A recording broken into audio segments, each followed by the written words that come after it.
Hey guys, welcome back to the channel, and today we're going to be reacting to Unpopular K-pop Opinions because Minnie's playing Catch the Chicken. What is that? Oh, what is so catching the chicken Like is dodging, I guess.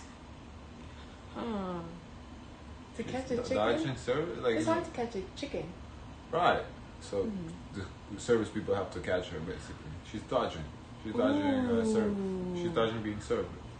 1. Minnie, ma'am. Ignoring your lawsuits won't make them disappear. We all know that last year, a former A-Door employee filed a complaint accusing a company executive of physical harassment and workplace mistreatment. But instead of addressing these serious allegations, Minnie sided with the accused executive, dismissing the claims and tearing into the victim employee with nasty language, which led to the employee resigning and suing her for defamation and involvement in the harassment she faced. The first mediation session on January 6th was a total bust. Minnie didn't even bother to show up. The employee was ready to hash it out, but only if Minnie admitted what happened and apologized. But as always, only Minnie's lawyer showed up, announcing she couldn't care less about mediation, and had the nerve to accuse the employee of twisting the facts. What a joke. So Minnie's strategy is to play hide-and-seek with the legal system now. Well, no, her attorney's there. I mean, She doesn't that's have to why be I there. paid the attorney for. I don't have time for all these bullshit lawsuits, so I had sent my attorney out. What's wrong with So that? she was there by proxy of the yeah, attorney. has the proxy. I don't have a problem with that whatsoever. So if I this, thought she was really hiding. yeah, I thought she was in the somewhere hiding in the forest. Nah, like attorney's job is to be represent. Like imagine the way for example, Facebook or we're on YouTube. The way YouTube gets sued. If YouTube people from YouTube CEO had to go to every lawsuit, what would it be? Like this is ridiculous. That's what the attorneys are for. So they pay them. They go to these lawsuits, deal with the bullshit. Like there's certain rare cases where maybe money is very big or there's a deposition. Now if MHJ, she's getting deposed, then she needs to appear. But if she's just lawsuit whatever, why does she need to appear? She doesn't. There's nothing wrong with that. I don't see a problem with that. That was reach. Yeah. her to think she can ghost court proceedings like she's dodging texts from an ex. Newsflash, sweetheart. The court doesn't get bored and stop calling. Ignoring lawsuits isn't some life hack. It's a fast track to a default judgment that'll slap you harder than public opinion. No, it won't. Her attorney was there. That's not a default judgment. The default judgment would be that nobody showed up to represent that side. Yes, that's a default judgment.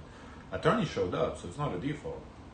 Could, but go off, I guess. Pretend the law doesn't apply to you while the rest of us watch this train wreck unfold with popcorn in hand. I mean, what's the endgame here? She really thinks she can outlast legal consequences by playing dead? Ma'am, this isn't a Netflix drama where ignoring subpoenas magically makes your problems disappear. The legal system isn't Twitter. It doesn't let you mute the noise and hope for the best. Keep that energy though. We love a case study in how not to handle your mess. 2. SM is gambling on the future while alienating the very groups who built their past. SM announced that Red Velvet's Wendy won't be participating in the SM Town Live concert in Seoul, citing personal reasons. But I love you. Was that Wendy? No, that was someone else who wasn't participating. Taeyeon, I think. But they only dropped this news 5 days before the concert. Wendy later went on Bubble saying that SM had known she wouldn't be participating for about a month, but chose to announce it now. Probably because they didn't want to risk losing ticket sales. Yeah. The news of Taeyeon not attending had already sparked rumors and backlash. Yeah, that's her. That's what we know about. Especially since Taeyeon straight up said she wanted to perform 2 to 3 songs at the concert. But SM didn't even bother setting up the stages for her. When someone asked if there was drama behind the scenes, Taeyeon said that SM just forgot. Seriously, me? How the heck do you forget about your biggest, most successful solo artist in Korea? Why is Taeyeon even still with SM? It's like watching a toxic relationship unfold. She complains about them, but keeps renewing her contracts. SM owns her music, schedules, controls her creative output, and hands her songs from their in-house team. She's just the face, not the driver. For an artist craving creative freedom, that's suffocating. After years of this, you can tell she's nearing her limit. Maybe this time she'll finally leave. And for Wendy, I think SM hold off the news of her absence until the last minute to ensure fans still show up. What's even shadier is how vague their statement was, making it seem like Wendy is to blame and leaving her to take most of the heat. Some fans are speculating that this might have something to do with contract renewal discussions. especially since only Irene and Solgi have publicly renewed with SM. Meanwhile, there's been no update on Joy, Yeri, or Wendy. Nothing has been confirmed yet, but the timing of all this is definitely suspicious. Frankly, SM's current trajectory screams identity crisis on steroids. SM built its empire on the backs of senior groups, and what's the thank you gift? Tossing them in the attic like old furniture while they drool over shiny new rookies. It's not just what was the better strategy? Honestly, I don't There was really. no winning in this. I don't know what to comment about this. I mean, Because do you think, like, for example, a label, they get as much money as much power they have with the group.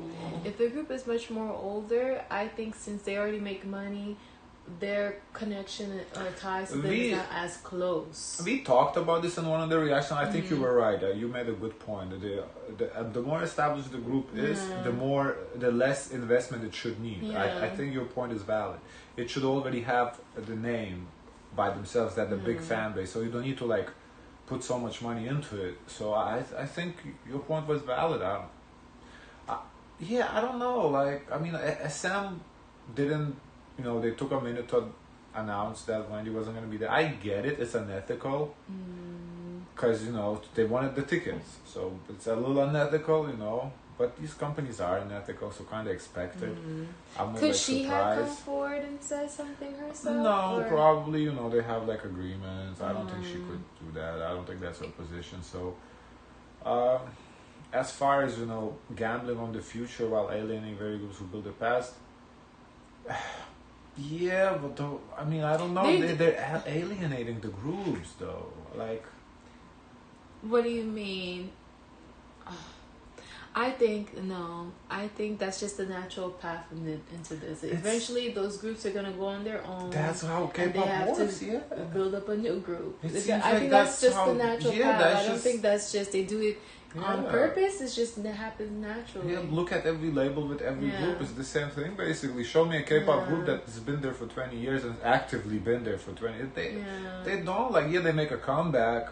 Cool, like everybody claps their hands, get excited, but then they go back to their doing. I don't think it's personal. Yeah, the time span of K-pop group is what the first contract essentially. 7 years? That's how.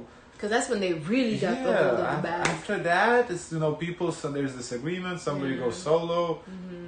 It's just how the industry works. There's nothing. There's nothing personal targeting or anything like that. Respectful. It's short-sighted. Yeah, fresh faces bring buzz, but SM acts like nostalgia and loyalty are meaningless. Fans don't just disappear because they're fake. It's also beneficial for those artists who've been there for a long time. Because then, what is it gonna be if the label has a grip on you and doesn't want to let you go spread your wings and be on your own? Yeah, it should labels should help you, but it shouldn't baby you all over you. Like if you need a connection, you call the label, yo, help me with this. Cool, that's fine. But it shouldn't, as you said, it shouldn't have a grip over you where that controls you. At 30 years old, you don't want somebody controlling you. You want to do your own thing, Waves hit the decade mark. If anything, they dig in harder. Instead of doubling down on the loyalty these veteran groups have cultivated, SM is hoarding their legacy like a dragon guarding a pile of gold and doing nothing with it. No real comebacks, no proper solo pushes, no fresh content. It's like they're keeping the rights just to say, hey, we own this, while doing the absolute bare minimum to keep fans from rioting and the blatant favoritism. If you're a soloist who wants to focus on music, good luck. And I don't know, we keep blaming labels for all these things in K-pop. Here in the West, we don't even know who has what label. If they put content, it's their decision to put content. Yeah, it looked like it's just the artist. Yeah, I feel like this is similar probably too. Maybe the artists, they don't want to be doing these variety shows that they had to do a decade ago. Because, come on, guys.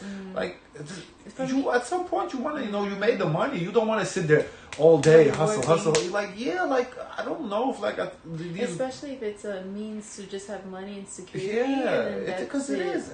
It's a money grab. Some for passion and some, this is funny. And those who are for passion, we see them. They are still there in their 30s doing the same thing. Yes, but these are majority of people. They came here for money, and you can't blame them either because you need money to survive. So it is what it is. But they, they want to chill a little bit, relax. Maybe instead of doing 2 comebacks a year or doing a comeback a year, they want to do a comeback every 3 years.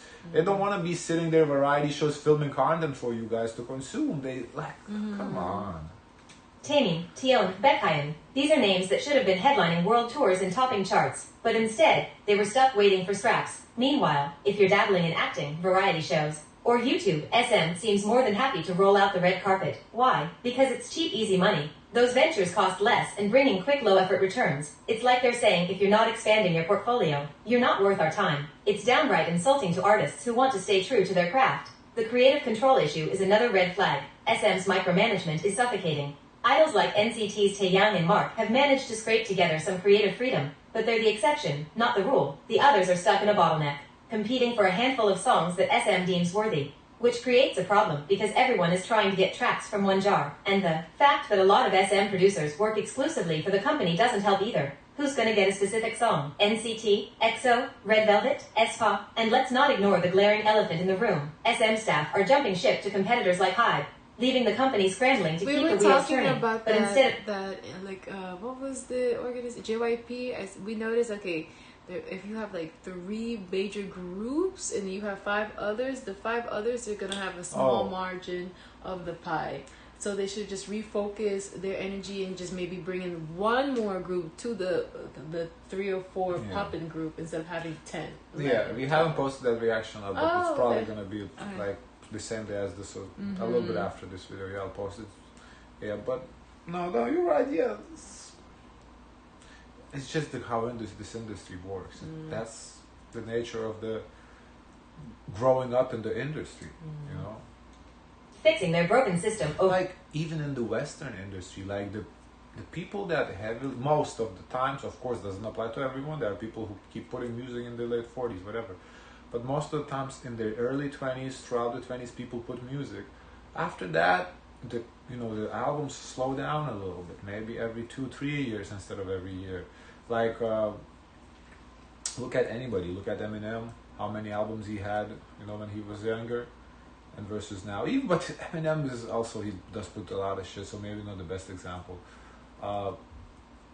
Beyonce, for example, how many albums in 2000 she had, how many in early teens, and what she's doing now. It's slowing down. It's just the pace of albums, the pace of contents you make slow down because you start having your own family. There's other shit. You start, businesses.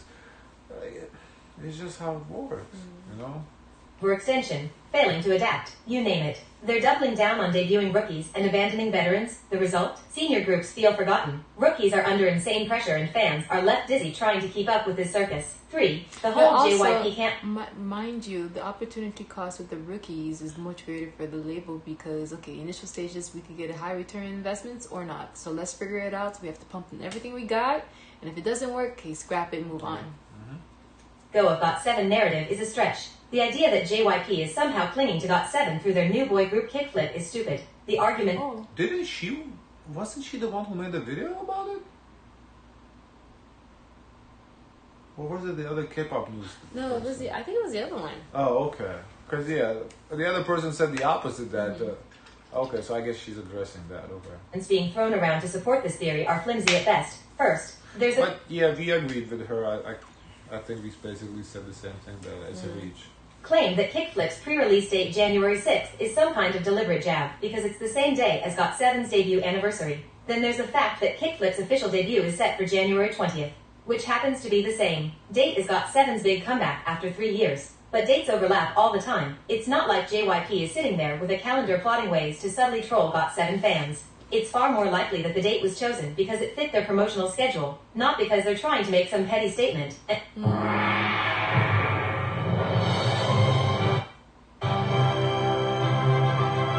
Absolutely. And for the love of God, stop saying Kickflip has 7 members to copy GOT7. It's not that deep. Did GOT7 leave JYP on the best terms? Not really. The group was clearly frustrated with how they were managed in their later years, and their departure wasn't exactly a love letter to the company. But if JYP was really bitter or holding a grudge, why would they hand over the rights to GOT7's name and music catalog? Other companies like SM or Cube are notorious for keeping a tight grip on intellectual property. And more recently, JYP even returned GOT7's old social media accounts to them. It's not every day a group gets back control over the social media they built up under a previous label. When GOT7 left JYP. Who's creating this narrative? Sounds like JYP is a pretty good company. They had no choice but to start fresh, essentially rebooting their whole online presence. They even had to create a new YouTube channel. Honestly, losing that's a good access to strategy. Because what do you look like holding something Yeah, Instagram like- hostage from the group? Who's gonna want to sign with you if they see what you do to others? Yeah, like I feel like, if contract ends, it is what it is. Like Yeah. now with the whole New Jeans thing, there's a dispute. That's different. You don't give them nothing. But the contract ends, you just decide to go separate ways. Come on. years of content that was tied to the original accounts. For a group that's been around for over a decade, that's a massive setback. But thankfully, the members managed to reclaim their Twitter and Instagram from JYP. These aren't the actions of a company that's salty. If anything, it shows that JYP has moved on and is focused on their current roster. Fans just love a good conspiracy theory. And the idea of JYP being unable to let go of GOT7 makes for a dramatic story. But when you actually look at the facts, it doesn't hold water. 4. Let's talk about Minnie's new single, Blind Let's see. Eyes Red. We wanted to see what she's going to say. We have disagreeing opinions. No, You thought I like the song, but I think your point about the lyrics is valid. it gave Klaxon, but make it sexy. Minnie's the 4th G Idol member to go solo, starting with the pre-release Blind Eyes Red, which leans heavily into Minnie's signature aesthetic. Mysterious, dark, sexy, and dripping with a sultry edge. It's a mood piece through and through, with its entire focus on creating an atmosphere. The MV amplifies this with its dark, mysterious concept. The striking contrast of Minnie's blonde hair against the deep red palette and the brooding visuals. Sonically, the track relies on sludgy tempos, trap-inspired production, and vocals drenched in allure and excessive autotune. While the production is polished, it I didn't feel autotune was excessive. I felt like autotune was nicely touched. Like, it was noticeable, but excessive autotune, when I think of excessive autotune, I think of Latin American music. Chile rappers, Argentinian rappers. Yeah, that's excessive autotune. This is, to me, it was autotune, but that was passable. I didn't mind it. prioritizes vibe over substance. Plus, this style feels overly familiar. This kind of moody sound has been done to death. That said, credit where it's due. Minnie's voice is the track's saving grace. Her tone is rich and magnetic, and the eerie layered autotune adds a haunting, almost suffocating quality that aligns perfectly with the song's intent. Minnie knows how to make her voice the centerpiece. And in that sense, the track has some merit. But that's where the praise ends. The song's lack of progression, depth, and overall substance ultimately holds it back. 5. GFRIEND's Yeah, kind of summarized our thoughts. I think our thoughts were similar. I liked it for the most part, but the lyrics, the depth, what she was trying to say, I have no idea. Union comeback season of Memories was good. The MV's not out yet, but Hyde pre-released the song on music platforms after GFRIEND performed it on this year's Golden Disc Awards. From the vibrant guitar-led intro, the track feels fresh and intentional. It's not trying to be loud or overly dramatic, but it doesn't need to be. Oh, I didn't know that the song they performed, that was their new song. Okay. The track exudes confidence, leaning into a light jazzy tempo that gives it an airy, almost carefree quality. What's striking is how effortlessly it pulls from J-pop I don't know. influences without feeling derivative. The production is fast-paced, but avoids overwhelming the listener, offering a seamless blend of polish and personality. This isn't GFRIEND recycling their earlier magic. It's I just think it's obviously not the performance, but because she doesn't put those performances, but I think it's a performance. fruit growing into a new mature phase, one that feels intentional and self-assured. The melodies play it cooler than some of GFRIEND's more emotional tracks, but that's part of the charm. Rather than delivering an explosive payoff, the song opts for restraint, letting the harmony shine in the chorus. It's an approach that feels deliberate, trading immediate impact for a sound that lingers in your mind long after the song ends. The result is a track that grows on you, revealing new layers with each listen, while it doesn't hit the same emotional heights as some of their iconic anthems. Season Of is a refreshing reminder that reinvention doesn't always mean drastic change. It can also mean refining and exploring within your own strengths. 6. Let's review BoyNextDoor's new digital single, If I Say I Love You. This might be their most successful comeback yet, at least in Korea. It entered the top 5 on Melon charts only hours after its release. It's an upbeat track with clever lyrics and that signature J-pop band sound that's really popular in We didn't react to this one, I don't know. Korea right now. The track takes a refreshing left turn from the usual idol fare, diving headfirst into indie rock without losing its charm. Right from the jump, it makes a bold choice opening, with the chorus, which sets the tone for the rest of the track. What stands out most here is the layered production. The jagged synth breakdown in the middle is a standout moment. It's messy in the best way, unpredictable but never chaotic. Adding just the right amount of edge, it's not trying to be pristine or predictable, and that's why it hits so hard. Still, the track stays grounded in its infectious pop sensibility, especially in the chorus. Meanwhile, the verses take a quieter approach, acting as a perfect lead-up to the song's high-energy moments. And although it's a short track under 3 minutes, it still feels complete and intentional. Okay. Guys, of course, let us know your thoughts. If you like, comment, and subscribe. Join the Discord. And share as much kindness as possible.